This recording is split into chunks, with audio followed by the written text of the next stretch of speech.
What's happening, family man? Listen, I hope y'all got a chance to check out the last episode. It featured the great, the legendary Uncle Walt. Walter Beach was in the building live on the couch, chopped it up with us. We broke it into 2 parts. Please go back, check out part 1 if you have not done so. We're about to show y'all part 2. It was a phenomenal, phenomenal conversation. It seemed crazy to me because, like, as much as I've adopted Uncle Walt as my uncle and he's adopted me as a nephew, I feel like I've known him for long enough, and I feel like I've actually been around him. But that was actually the very first time that we've actually been in each other's presence. That I've had the pleasure to be in his presence. So it was super, super dope, man. That conversation was fire. What'd you like about it? One, I didn't even realize that was your first time meeting Uncle Walt. Yeah, right. It wouldn't seem that way. It didn't seem like that. Yeah. But so far, man, if I'm being honest, this probably was my favorite conversation that we've had this year. You know, It's rare that you get to sit down with anybody that's, lived 90 years on this planet, but to get to talk to somebody who's lived 90 years on this planet with the wealth of experiences that he had, it's just something different, man. So that's living history. So, man, I hope you all tune in for part 2. It's the gumption, it's the knowledge, it's the awareness, it's the love. It's the episode with Uncle Walt, Walter Beach, hanging out with us here on Urban 2. Check it out.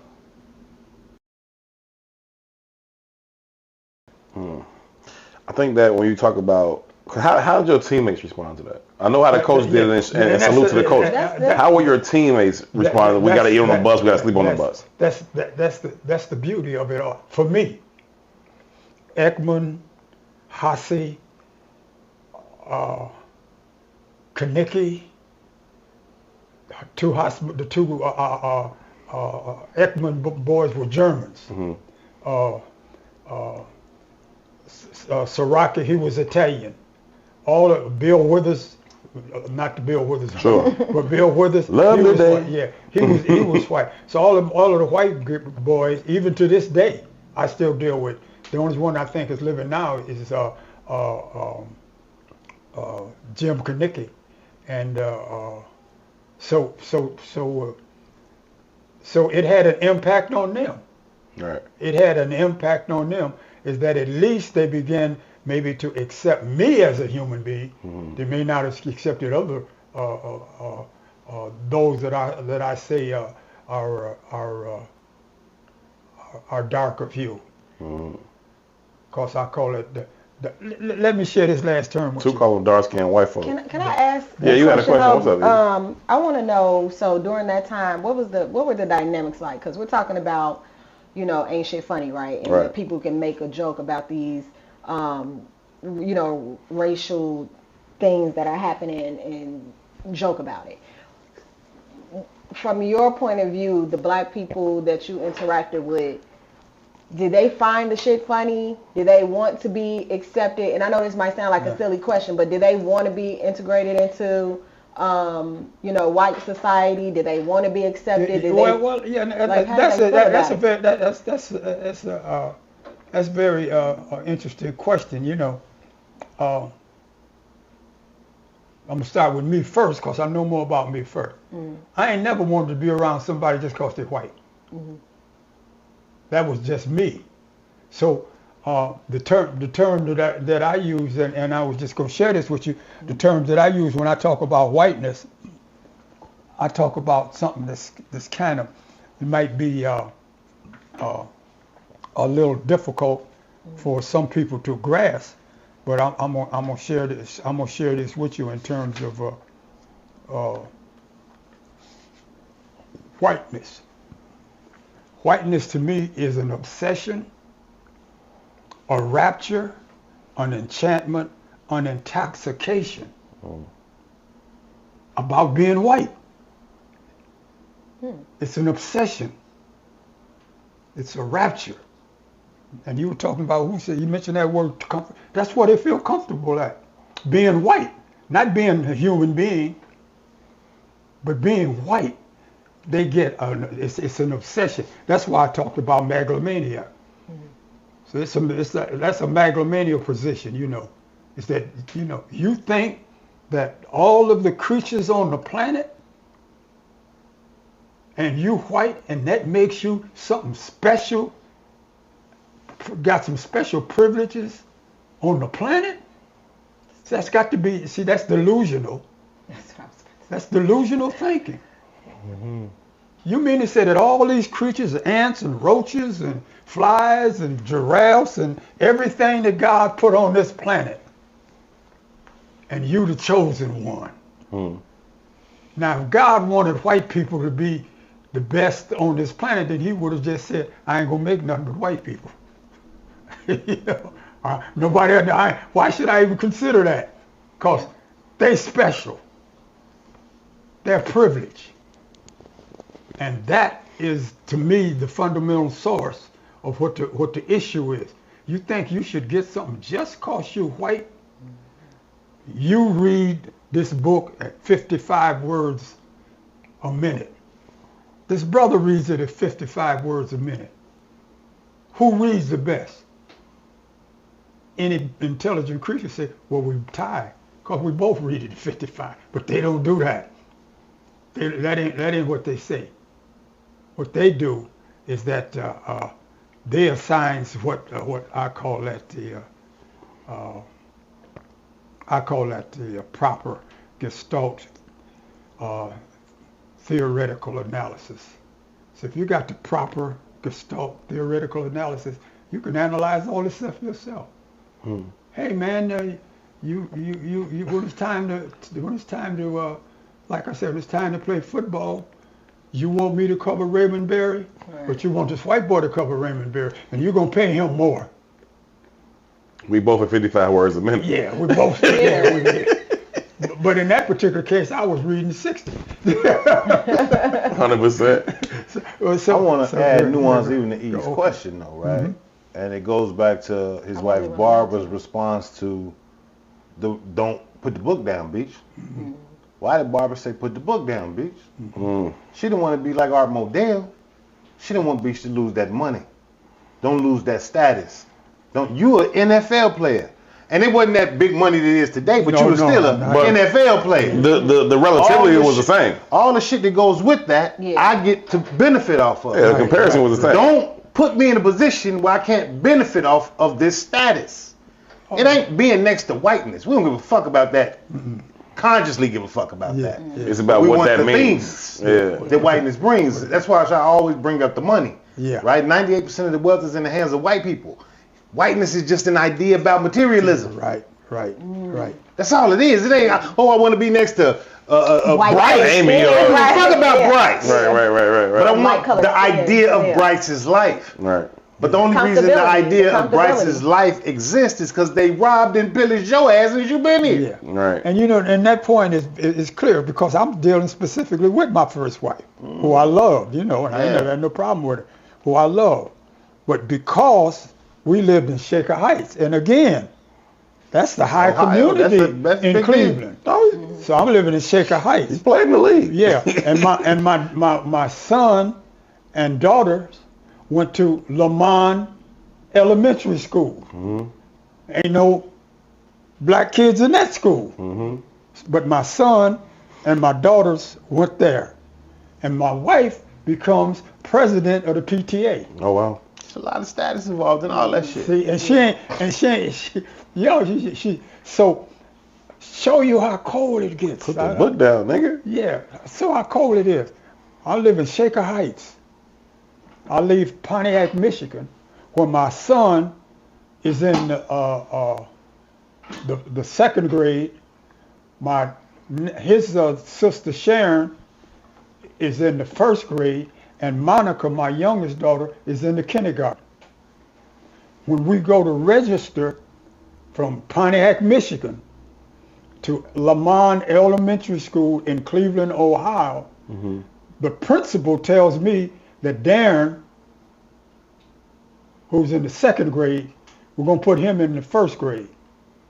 And Sharon, who's in the first grade, we're going to put him in kindergarten. And my daughter Monica, who would be in the kindergarten in Pontiac, can't start the school until the next semester. Because he knows that I come from Pontiac, Michigan, an inferior educational system. Because Lomond was one of the top educational systems in the country. Sure. So when we have the interview, I said, that don't make no sense. He said, but that's the way we do things. I said, well, that ain't the way you're doing things today. You got the record. Darren's in the 2nd grade. Sharon's in the 1st grade. Monica's is in elementary school. If Darren can't handle the work in the 2nd grade, We'll address it then. right. If Sharon can't handle the work in the 1st grade, but you ain't gonna just arbitrarily put my Say they can't do it. Yeah. Nah, I feel that. But they, you know, they finished the that was the last. That was the next to the last time I dealt with the principal. Because I dealt with the principal. The principal called me up to the office because Sharon was in the principal's office. Mm-hmm. He calls me up and said, we had a problem, a disciplinary problem with your daughter Sharon. So of course I go up there. And when I go up there, Sharon's sitting in his office. And I come into the office and he said, well, we had a disciplinary problem with your daughter. So I said, oh, okay. I said, let's find out what I mean. And he says, Sharon, say, excuse yourself. And my daughter, she don't know. You know, she get like, wait a minute, baby. Yeah, don't go nowhere. So what you mean, excuse myself? You got the right to face your accuser. I said, you said that she was disobedient, and he said, yeah, but we don't need to talk about it in front of. We don't need to discuss it while she's here. I said, well, when do we need to discuss it? We discuss it now. She was in the hall looking in other teachers' windows and interrupting class. Disrupting class. Mm-hmm. So I said, Sharon, I said, were you in the hall disrupting other people's class? She said, no, Daddy. She said, I come out the classroom to go to the bathroom, and it was 2 other black girls who were in the hall making a commotion. He came out and he called the 2 girls, and as I was walking away, he called me back. I said, what you mean he called you back? I said, were you with the 2 girls? She said, no. I said, sir, was he with the 2 girls? Well, I don't know. They were over there, but she was over here. So I said, so therefore, if you got 2 black girls over here doing something wrong, and there's a 3rd black girl, you immediately any one of you niggas to do. Any one of you niggas to do. I said, Sharon, go on back to the room, and I got up and I left. But I mean, so you're not talking to nobody today that's pure in terms of this. I've been so jaded by all this stuff. So when you talk about being jaded, Uncle Walt, let me ask you this in terms of prospects moving forward. You've already stated that, you know, your preference would be to live elsewhere. Of course. Right? Here, still on American soil, is there anything that we can do to prepare for, to prepare ourselves or to prepare the alleged collective for what we need to do in order to address the systemic issues of race and oppression and racism in this country? Yeah, you see, to me, I think you've answered the question. I think so too. I was trying to convince myself while I was talking, like, damn it. No. You use the word systemic. Mm-hmm. Saying nothing I can do. Mm-hmm. I don't know if you can change that systemic system. Yes, sir. I don't know if 2 can change that system. The point I made earlier, we didn't create that system. Mm-hmm. They created that system. Mm-hmm. And I personally don't believe there is anything in the collective psychosis and pathology of white racists that will change it. That's just my belief. Can you scroll up a little bit to Garda's comment? Garda's made a comment about the 4 responses to racism. Oh, P is doing that? My bad, P. Can you scroll up there? Garda's made a comment right there. Garda says, according to Dr. Francis Cress Welsing, there are 4 reactions to racism. 1 is submission. We talked about that at the top of the show, the volunteerism. 2 is assimilation. 2 often references that in terms of you know, a lot of dark-skinned white folk. 3, resistance, which I think you've spoken to in terms of it ain't going to be no killing without no killing, all those types of things. And the fourth one is participation in its destruction. That's what I was about to say. Participation in its destruction. Yeah, when you ask how do you do anything about said system, well, system is just that. It's an anchoring of the powerful. Okay, all right. I mean, I don't have no issue about. I don't have a particular issue about that, but participation in its destruction. Because what I think I hear you saying is that ain't on us. That's white folks. So I want to know what I want to know how you where you coming in on that. That's piece. what I mean. It has to be destroyed because that's it. It's the anchoring of the powerful, right? If you rid just that power, you create your own goddamn system. Right. Yeah. That's it. Right. And if you're not, you won't always be subject to said system of whoever is powerful. Well, let me respond to that, and I'll tell you how I respond to that. Again, I'm just having some fun, giving some insight into my intellect. Shakespeare in Macbeth makes this statement: thieves have authority when judges steal. Thieves have authority when judges steal. These people that we're talking about, the racists now, that's what they do. That's what they do. And to participate in that with them, you're no different than they are. So all Shakespeare is saying, I can steal because the judges are stealing. Mm-hmm. There are but two positions, in my opinion. The four that he talked about, I deal with it in three. One is that you have to abandon it, which I think is the most important aspect of it. That's why I said that. But I don't think you can be a co-conspirator. So and y'all might be correct, but to me it means that you're a co-conspirator. If you embrace those individuals that has embraced the pathology, the theology, the orthodoxy of racism, if you participate in it with them, what makes you any different other than the fact of melanin? And this is the point that I was going to make about melanin. I have it here. C18H10 N2N40. That's melanin. Mm-hmm. Dark of hue, vibratory frequency favors that there should be no distance between us. Run that back, please.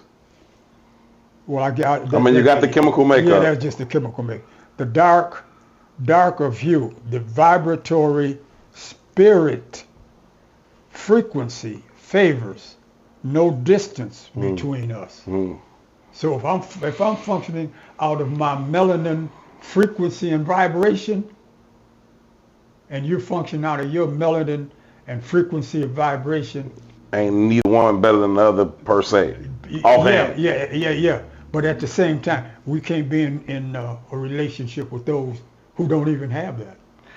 All right, so let me push back on this a little bit then. That's okay. Because so we joke a lot, but a lot of truth is said in jest. We joke about two being the blackest person I know, right? And clearly, Stevie Wonder can see I'm darker than two, right? But in terms of... I got a black heart, though, so... No, 100%, right? And so even too often references, like people of Indian descent, you know what I mean? And you go on Dunkin' Donuts, and he go there all the time, unfortunately. It is. Most of the people behind those counters, darker than him. Mm-hmm. You know what I mean? And they 100% Indian descent, but they darker than him. So they have more melanin, right? But they ain't blacker than him. They're not black in thought. Yeah, but let me say this, and I think that's a good point. But the point you're making, but let's explain it.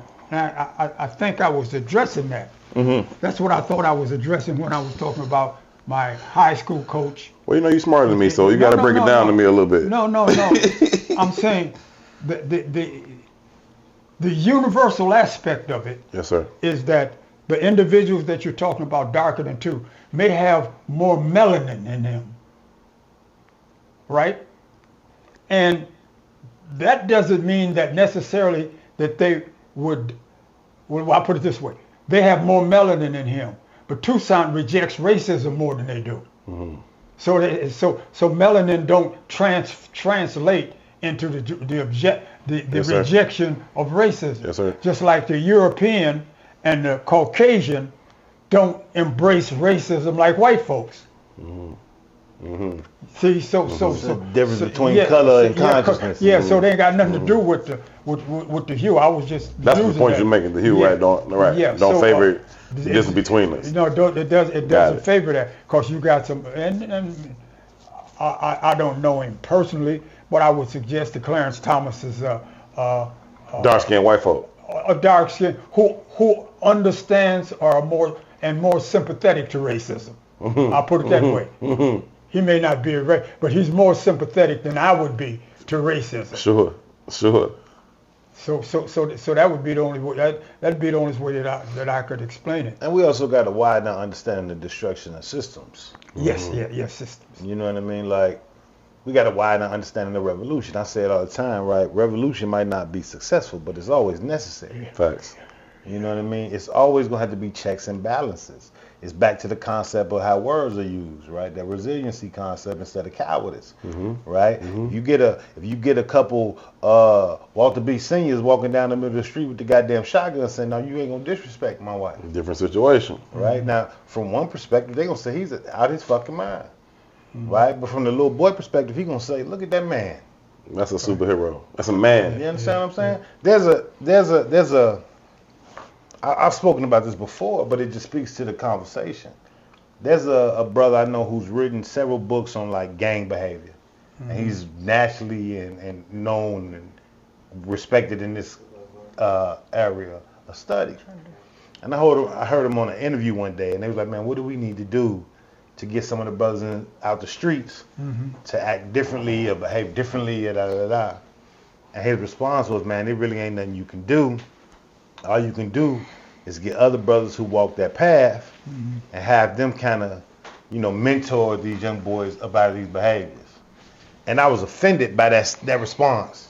Go ahead. Right? Because for me, that was the most cowardice shit you could say. Because it don't take that guy to mimic a behavior for that young boy to do it again. What it takes is all those men who were afraid of or rejected him to show up as men. Right. Right? At some level, man, there needs to be some level of danger attached to manhood. Oh yeah. Period. Well, Right? it is. It is. It's Not just- black malehood. Okay. All right. It ain't. Even it's Then not. okay, all right. Dead ass, right? And that's the conversation I had with E in regards to relationship and all that type of shit. Right? We have gender wars right now because women think black male benefit from the patriarchy. There's studies that say up until 1983, black men weren't even considered being capable of masculinity. Because of the way the system of patriarchy operates against us. And we ain't never had to fear these motherfuckers. Ain't no way you could be masculine. 30 years later, we the bane of the goddamn existence because we benefit from the patriarchy. But that's just based in the power of words, not the power of understanding. Well, that's profound. Now I've heard your system. That's profound. Like you said, and if I'm understanding what you said, black male masculinity was not even a consideration for black women. It wasn't even a consideration for being masculine at all. Right. What? So, No, wait. I'm Yeah, follow this go ahead, no. because now I kind of like that, I wanna understand more. Cause and then when explain it again, because I got a point. Basically, the concept, but just break it down in layman's terms. Yeah. If you had any of this masculine energy in your ass, okay, we wouldn't be able to do the shit we've been doing to you forever. right. End of story.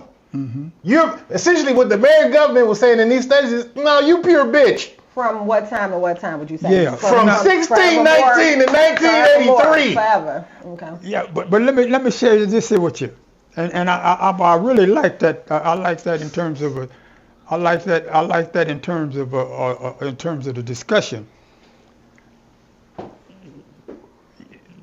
The white man, and I'm using it, and I'm being specific about white man said, "You Negro man black men, or if you want to use a negative term, ain't got no power. Yeah. Your nuts ain't dropped yet, Okay, ever. all right. Since 1619, your nuts ain't dropped. Right. Okay, all right. Right. And black women bought into that. Today they bought into it. So today there's these conflicts between black men and women. There's these big conversations around, what it is to be a man. Yeah. And the value of a man, right? And in the disconnect, part of the disconnect is the what is it called? It's all these constructs that they attach to black malehood. Toxic masculinity. What the fuck is there's no such thing, right? But we benefit from we benefit from the patriarchy. We act in these patriarchal ways. But in reality, our community, since we've been here, has been a matriarch. In reality, Yeah. right? And what I'm saying is, even though this is the conversation we're having amongst ourselves, I'm saying that the country in which we live in has studies that you can Google, Sure. right? That you can look up, that you can research. That says up until 1983. 83. They didn't even qualify black men as being capable of masculinity. Okay, all right. Now that's good. That's good. And I like the point of disconnect. Not being capable of masculinity. In 1944, when the Japanese bombed Pearl Harbor, was that in effect? In fact, it was just the opposite. You capable of masculinity. That's why we're sending your butt to Germany and Japan. Ooh, to be able to have somebody on the show capable. I just want to say this about what we're doing. To be able to have somebody on the show capable of referring back to 1944. Who the fuck else was doing this in the conversations that we have in the lexicon today, and the conversations that we have in podcasting and all that? Literally can reach out to a mentor and say, yo, let's talk about it with perspective of real time 1944. Yeah. So I always make this. I'm in agree. I'm in agree. I'm just trying to find out what that dynamic is. I always create the who clarifying understanding that there's a very big difference between man law and universal law. Yes, sir. Oh yeah. Yes, sir. How I walk in my spirit can't no study. Yes, sir. That's how I walk in my spirit. Yes, sir. Right? But man law can study every fucking behavior you got. Yep. Period. Right? And that's back to the collective conversation. That's why I said revolution might not always be successful, but it's always fucking necessary. Right? So we can go from 1619 to 1983. There's always been, I ain't gonna say always, there's been collective pockets of revolution. Right? We could look to Philly with the bombing. I can't remember the name of the group that they bombed in Philly. Yeah. The Afro. But we can go back to time to small pockets of movements where they had to bomb these motherfuckers, or had to kill everybody, or had to shoot everybody. It's 200 and in most of them instances, though, the black folks was responsive to white aggression. It was not progressive black aggression saying we taking it to these white folks. Right? No. So even in the response, it still doesn't speak to masculinity. You under the foot and you've adjusted to being under the fucking foot. You just adjusted to being under our foot. You ain't made no fucking decision. We still making the decision for you. Even sending the soldiers to war. Okay, now you can go, motherfucker, because I decided your value. Right. You ain't decided your. As a matter of fact, your willingness to go is to create a value back where your ass is from. Yeah. You want to go fight that motherfucker over there for what? Just like you said, you won a Super Bowl, they held your ass up. Then you could go down the street to eat. You ain't a man. How we quantify manhood. And that's what I wanted to add. Right? Patriarchy by definition is systems of power deemed through lineage. White male lineage. Period. At least this particular patriarchy. Not to say the concept of patriarchy, but this particular patriarchy is male power through lineage. We ain't never had it. Right. So when we get to these gender wars between us and y'all put us in the patriarchy as part of your argument, miss the fuck out of me. Yeah, that's mystifying. Yeah, I ain't never benefited from that shit. I ain't got no power over you. Matter of fact, in reality, because of the way the white male patriarch works, it wants you to have power and dominion over me, which makes you a greater purveyor of the system than I am. It's, again, back to the power of words. We have these arguments because they tell you, let's argue now. Okay, now argue. too, I think earlier when you were talking about how the way that, let's say, Herb articulates the point in your delivery, right? It's like, even just as you're talking, I'm understanding what you're saying, but the words that you say make it sound a little less digestible. Yeah. So that just came out right now as you said that. But what I wanted to know is, because you're saying you said in 1983 is when a black man was deemed masculine. By who and by what definition? Back to man law. Mm-hmm. Back to them same government systems. Whoever. Yeah. You know, I can't say this study, but Yeah. that's what it is, right? Now. And I'm asking that question on purpose. I know, and I didn't even know what the purpose is. Yeah. And this is just theory, though. Yeah. Right? We create this void. First of all, 1983, we were on the cusp of the boom of prison populations, which starts in the 70s. So now we done wiped out a whole goddamn generation of black men. They've been missing. Oh, we got to play for their ass now.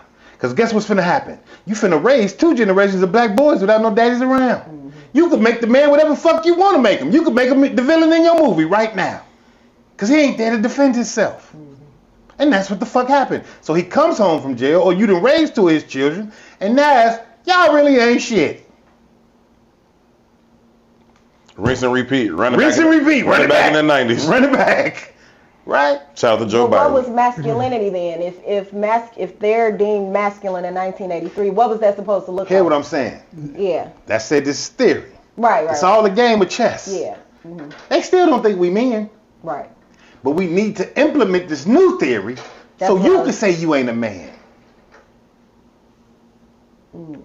Because before then, right, Mama Beach, no, my husband walking in the middle of the motherfucking street with a shotgun, daring you to tell me to walk off the side of the street. But you disconnect 2 generations of those kind of men from their women. He don't live there no more. She don't even see his ass in the community no more.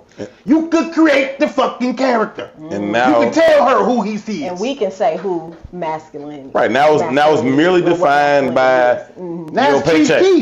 Now it's defined by your paycheck. So now if you don't have the means, or through that, right? But now if you don't have the means to have said paycheck, then I can just deem you unqualified, and not masculine. Yeah, take it a step further. In the context of race, the only one that's going to be able to create revenue and money is going to be the black woman. That's why you got more black women going to college and getting their degrees. So therefore, even if you want to make an analysis that although there are no black men, you justify it by saying, well, this sister makes more money than her husband. She makes more money than her husband. Then she begins to say, hey, I don't need no man. What you mean what woman has ever articulated that she didn't need a man? It's commonplace now. That's what I'm saying. What woman have ever articulated she don't need a man? The same is true, conversely, what man has articulated he doesn't need a woman. These little boys running around here talking about, I don't need no woman. But it look at 2 and say, I need you too. I need you, but I don't need no woman. I don't need no woman. So basically, what we have done this evening is to provide some food for thought for people who are interested in understanding the dynamics of what's going on in this country. And most of it, in my opinion, is not theoretical. Most of it is based on the existential reality of it. And the existential reality flows from, and we say this, and like I said at the foot of Malcolm X, and I said at the foot of Martin Luther King. So I've been in both of them present. But if you listen to when white folks talk about Martin Luther King, it's always about a dream. So let me share this with you, as I would like to share this with you. about that aspect, and we can and if you want to, you can bring some clarity to this. I'm gonna give me a book of goddamn notes. You ain't lying. Last thing you need to is a book of notes. Back to my notes, motherfucker. Like I was telling these I told these He get P one of those. See, I said I must make myself the object of intense study of my inner being and of the world. The whole world or reality that exists outside of consciousness is a dream. All else is imagination. So when Dr. Martin clearly talk about I have a dream, what is a dream? An imagination. It's not real. It's something that happens when you sleep. Outside of consciousness. It's outside of consciousness. So what he's saying, that my two little children will be able to walk hand in hand, hand in glove, that's just his imagination. Got nothing to do with reality.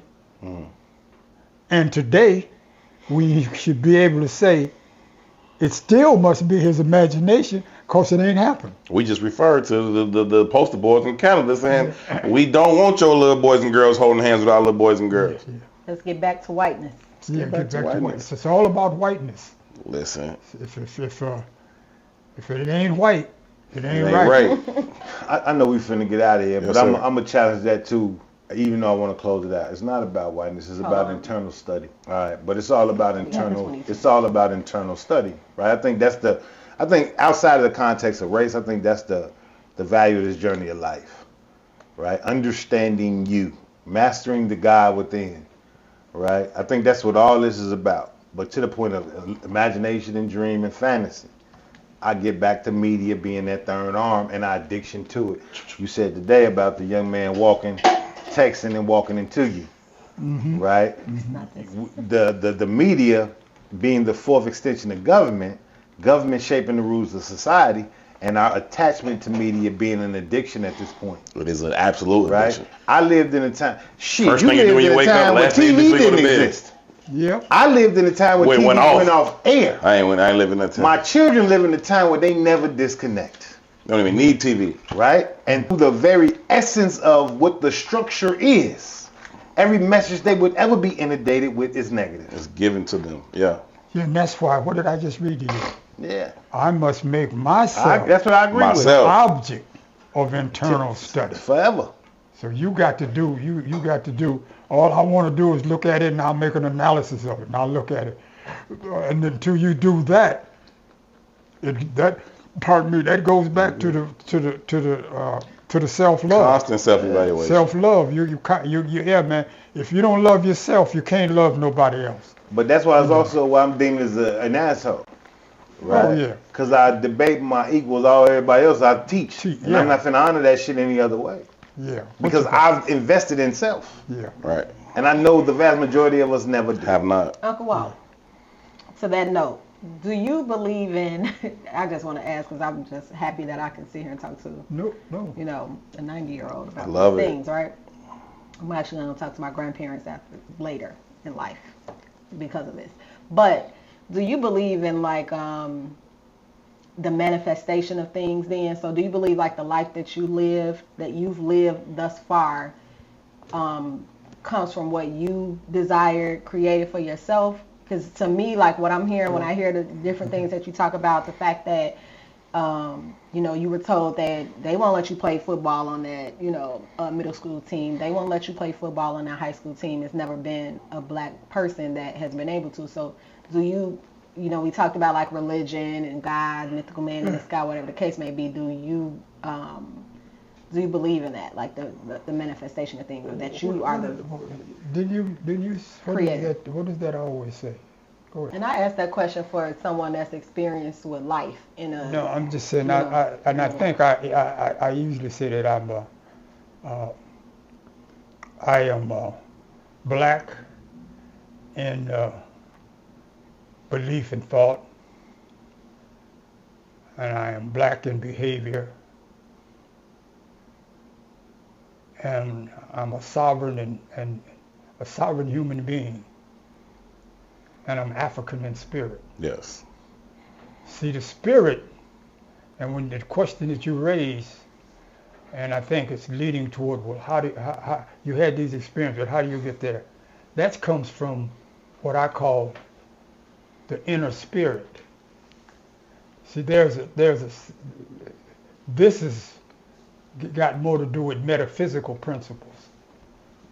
See, we don't just exist on the physical realm.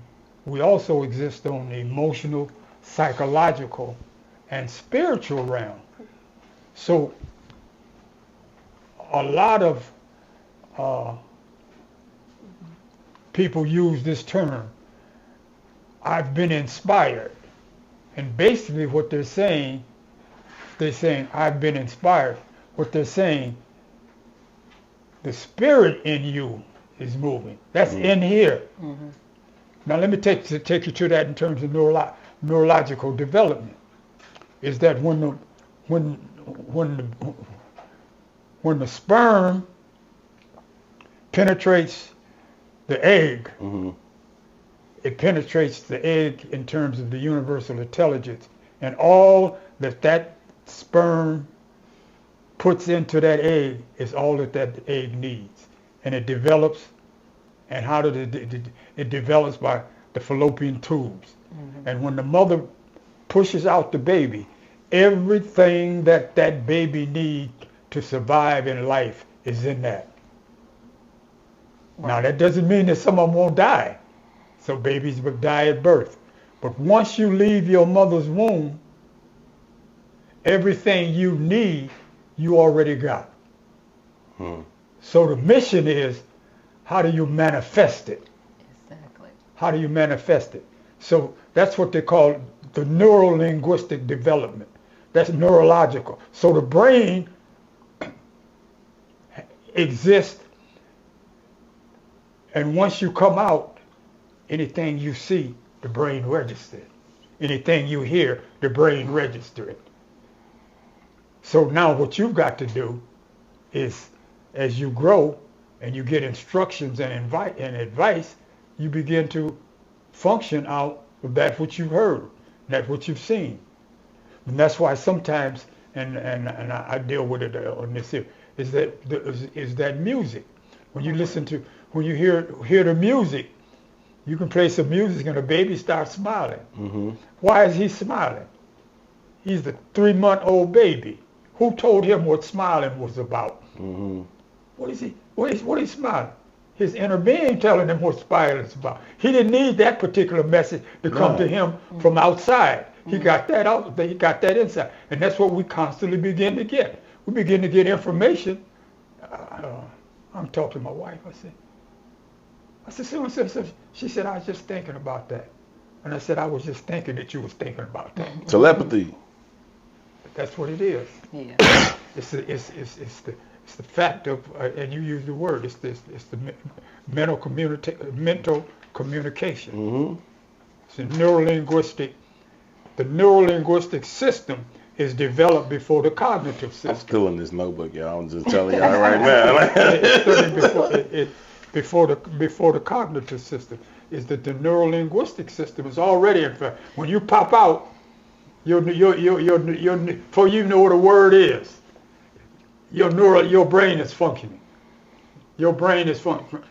Yeah, but that's also why like newborns and infants and toddlers learn at a much faster rate than adults. Right. Because we've been so indoctrinated and taught in all these medias and things like Tu's talking about.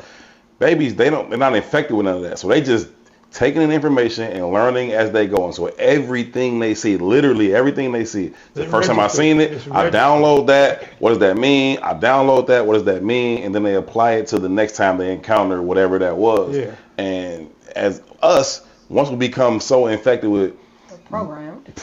That's right. Once we become so programmed with what these things mean and what this should mean and how you should react to this thing, you are no longer having this natural interaction with it that allows you to be a sovereign human being, to digest this information, process it for your individual self, and then react accordingly. You being just programmed. You're being programmed. With relationships with too, and the program starts early.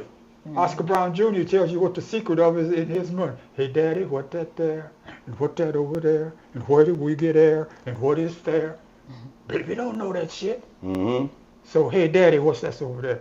It's a car. And you look, no. I thought it was a microphone. Mm. So the baby don't know what it is. Right. And that's what the two was talking about, the use of language and words, man. Yeah. Not only the words have meaning, is that there's a vibratory frequency to words. And if you ever watched any of these movies or you look at magicians, put a cape over something and use what he considered a magic word, and it disappears. So the thing that we miss the most, what Tu was saying, is to deal with our inner understanding, our inner standing. This is my inner standing. So what I'm sharing with you it's just what's inside me. And everything that's inside me, if I research it and force it and think about it long enough, the answers, the one Most High give you the answers. Because that's why he's developed you to function as a sovereign and sentient being on this planet. Uncle Walt, let me ask you this, man. And I ask you this humbly as a person who's, still struggling through my own journey of this, sovereignty, right? And for you, and, I got to encounter you in this stage in your life where you've, solidified your belief, your understanding, and your relationship with this world. Can you give us an example of a time in your own life where you didn't feel so sovereign, you didn't feel disconnected, or didn't have such a great understanding of your own standing in comparison to the construct? Yeah, it was probably young in my life. It was young in my life. I told you, me and my sister, and my mother and father in the room this side, curtain come up there to separate Dad and Mama's from the bedroom, a tub to bathe in, and they got human issues, man and wife. Right. But we were on this side, and they walled off when they having sex, because I thought my mother and father had sex, But when you're growing up, and Mom and Daddy leaving to go to a party or to go out on a night, and they tell, all right, y'all go to bed, and don't get into no trouble, and don't eat the cookies up. Boom. Soon as the door shut, my sister gonna get out of bed and go get some cookies. Right. Now that was my sister. Now I didn't do it because Mom and Daddy told me not to do it. So I wasn't gonna violate that relationship. And Sunday we go to Sunday school, and I get 5 pennies. Put 3 pennies in Sunday school, take 2 pennies and buy 2 penny candy. And when we leave, I'd have 2 squirrel pieces of candy, because I had 2 pennies. And Shirley would come out of Mr. Cooley's general store. She had 5 pieces of candy. I said, Shirley, how you put her? To heck with that collection plate. I said, what? You didn't put no money in church? And this is my sister, and we're about 5 years old. She said, 4, I ain't giving everybody my money. Now that's my sister, 5. Shirley didn't put no money in. She kept her money and bought candy with it. I'm putting my money in church, because I believe that if I don't do it, you're going to hell. Yeah, and God's gonna tell Mom and Daddy that I didn't do it, and I'm gonna get some trouble. So it's a different development. Yeah. And my sister, to the day she died, I love my sister, but my sister was 18 months younger than me. She taught me how to tie my shoes. She taught me everything. So what I'm talking about, the cognitive development. I'm in the second grade, and the door opens in the second grade, and the teacher and the principal come in the second grade with my sister. And they talk, and my sister, they put a chair, put a desk and a chair for my sister. And she 18 months younger. Yeah. We go home. Mama's telling Shirley, well, we're so proud of you because you got promoted. And I'm looking at her. Damn. I said, what's wrong with me? Something must be wrong with me because she's smarter than me. So that's how I'm processing information. Mm-hmm. Everybody else is praising her. I heard your sister got promoted. Blah, blah, blah. Man, that ain't no... That ain't good news to you. Good news to me. She what they call gifted these days. Yeah. So it comes out of your development, and what you have to constantly do is what you got to constantly examine, man. What's your thoughts? What you believe? The final little thing I had here when I was talking about. You see where I had sensitivity of telepathic communication. Yes, sir. Sensitivity of telepathic communication. Communication. Mm-hmm. This is the last thing that I have in here that I want to share. Oh, wow, this is phenomenal, man. Do you? Yeah, and I want to know about this book. Like, are you just? Do you think what I think? The total recall of it, right? Do you think what I think? Do you hear what I hear? Do you see what I see? Do you feel what I feel? Mm. Do you believe what I believe? Mm. And that's what the journey's about. So I can ask somebody, you see what I see? He said, what did you see, man? I said, I saw that cat pull, when they was playing blackjack, I saw him deal seconds. Right. Now, did you see that? If you didn't see that, you're gonna get worked over. Yeah. Cheated. Yeah, you're gonna get cheated. But I saw that.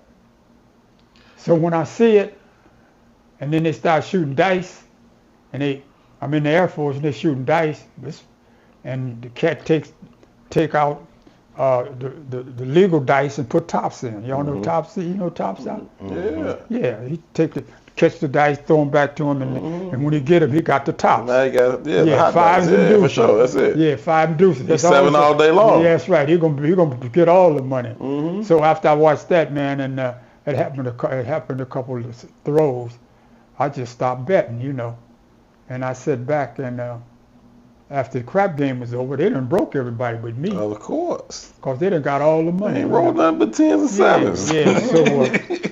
So I go up to my man, a brother named Porter Lewis. I goes up to him, I said, hey, Porter, so what? I said, man, I lost $10 in this game. So he looks at me, he said, yeah, man, everybody lost some money.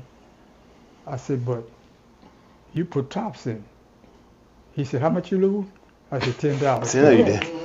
My $10 back. Listen. He know I saw what he was doing. And if I tell all these other Negroes. They're going to be on his head. They're going to kill him. It's going to be what it is. Throw him off that ball. Man, we got about 5 minutes to wrap up, man. I want you to bring home whatever you want to bring home, and then we'll put a bow on this thing, man. Yeah. Man, I ain't really got nothing to bring home, man. No, I feel you. I'm just here as a student, brother. You know Me too, man. It's a pleasure, ain't it? I love it, yeah. I'm going to say this, though, right?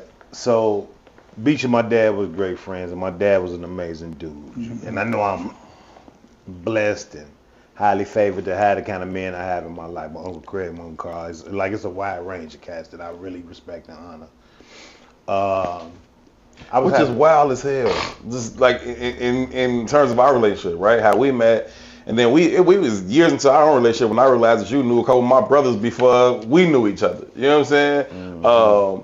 But then later on in life, for me having grown up without necessarily having those male influences in my life, not growing up with a dad and godfathers and, you know what I'm saying, uncles that I could touch that way, that had those kind of experiences, and then now to have the people in your life that was like that, for you to come in to me as an adult. And so I get to learn these things as I'm growing. Like, yeah, these are the things I need. Like, even as, 30, 35, on my way to 40, like, these are the things I need. And I've gotten a lot of those things. You talk about Uncle Walt.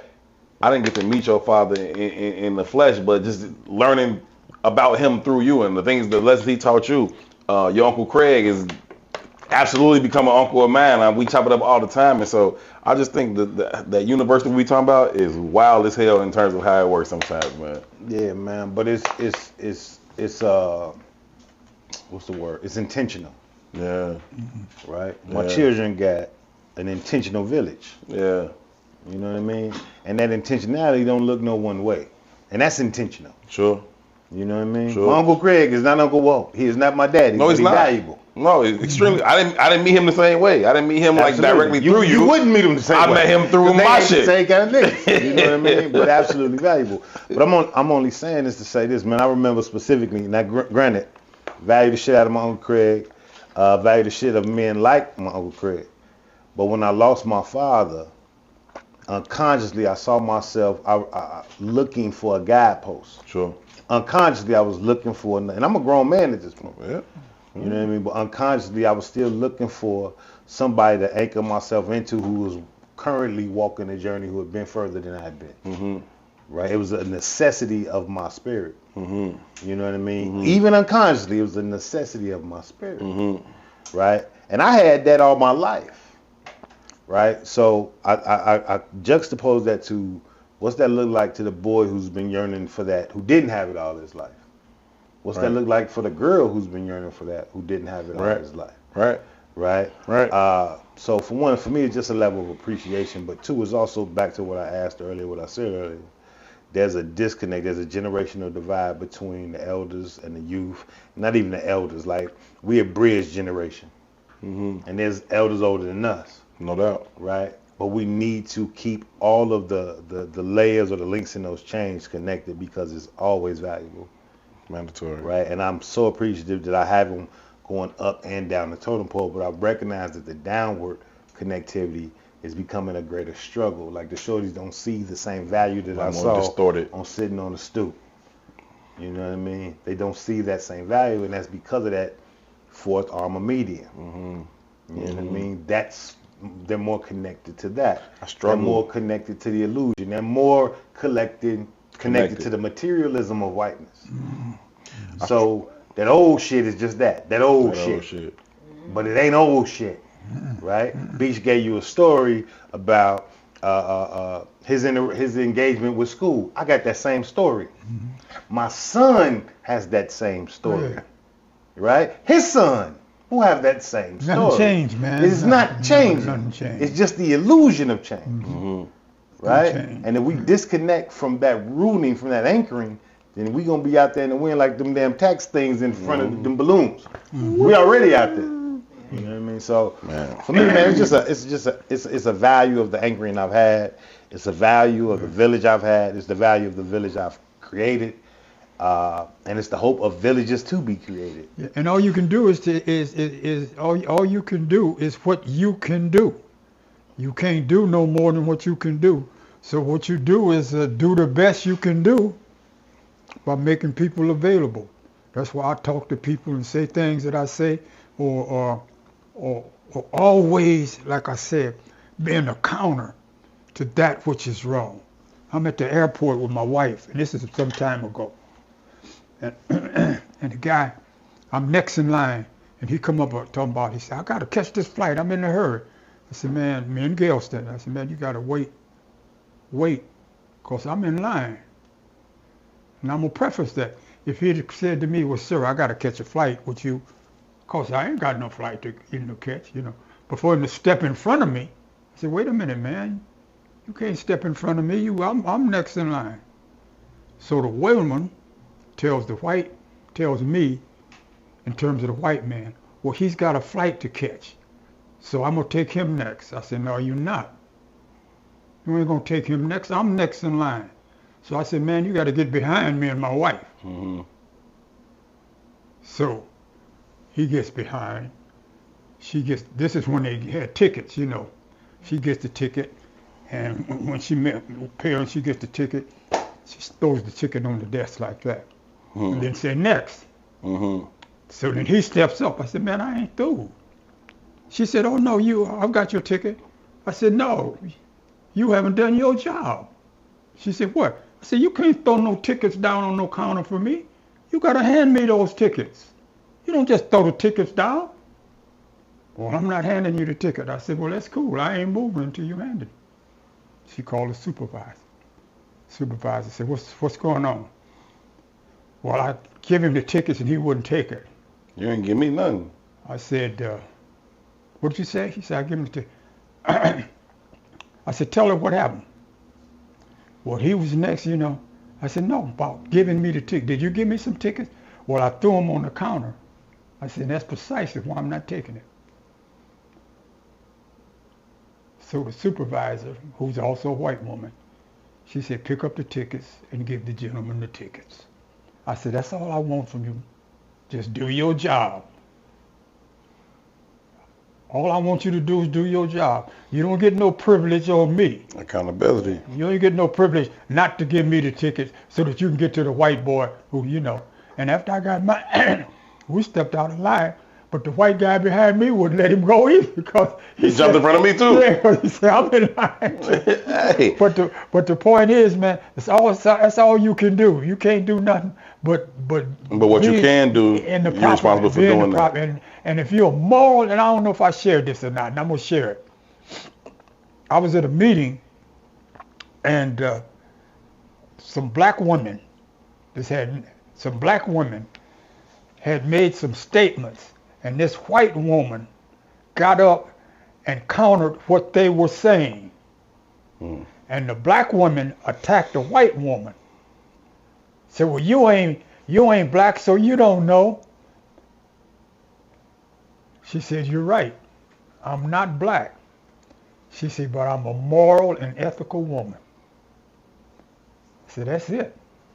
She was right. She said, I'm a moral and ethical woman. I don't have to be black, because y'all talking about black folks. Mm-hmm.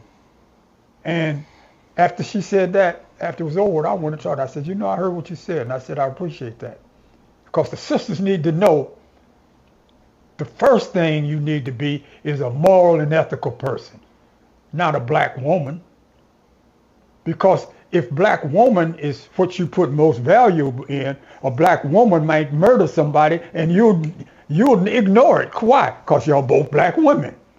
What this white woman just taught you, be moral and ethical, and you don't have to worry about nobody.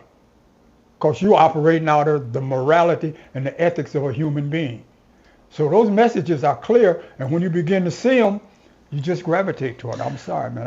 You ain't got nothing to apologize about, Uncle Walt. It is always, always, always an absolute honor and a pleasure. All honor and respect to you, sir, for everything that you are, everything you have been, everything you continue to be. Thank you so, so very much. Please put Uncle Walt back on the account.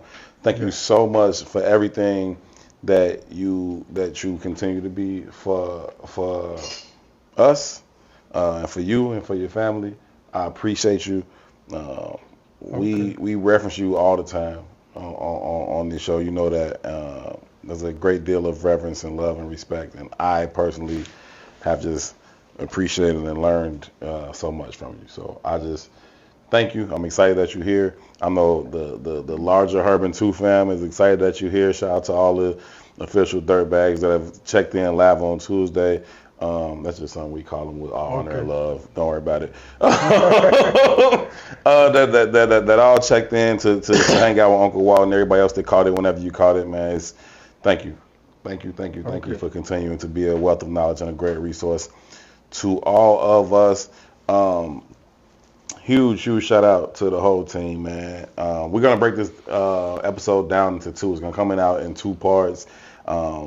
Extended episode, told you at the top, was a very special edition of Herban 2. Uncle Walt live in the building. Walter Beach is here, and we're gonna have this in 2 episodes. So it'll be a part 1, it'll be a part 2 of this show. And just shout out to the whole team for holding it down. Ron and P.I. be in the back, making everything go smooth in terms of how it look, how it sounds, on top of everything that go right and go wrong around here. We appreciate y'all, man, for being as amazing as y'all are. Shout out to the dopest producer in the podcast game. Her name is Erica Fort Oliver. We call her E4O. Huge shout out to her brother Brandon, who continues to battle through a life challenging ordeal. We know he's gonna come out on the top side of it, man. Continue to raising funds for that You know, we got a contribution to that. Anyway, appreciate all of y'all for tuning in to this very, very, very special edition of Herb and Two. Thanks to Uncle Walt for coming through. We appreciate you as always, sir. Do you want to look right into that camera Yes, sir. and close us out the way you always do? Oh, Is that one going yeah. the middle one? Okay, appreciate y'all. No, I usually close them out by saying that I'm black in attitude and thought, I'm black in behavior, and I'm African in spirit. That's it. For Two, my name is Herb. Y'all be good to each other. Peace. Salam alaikum.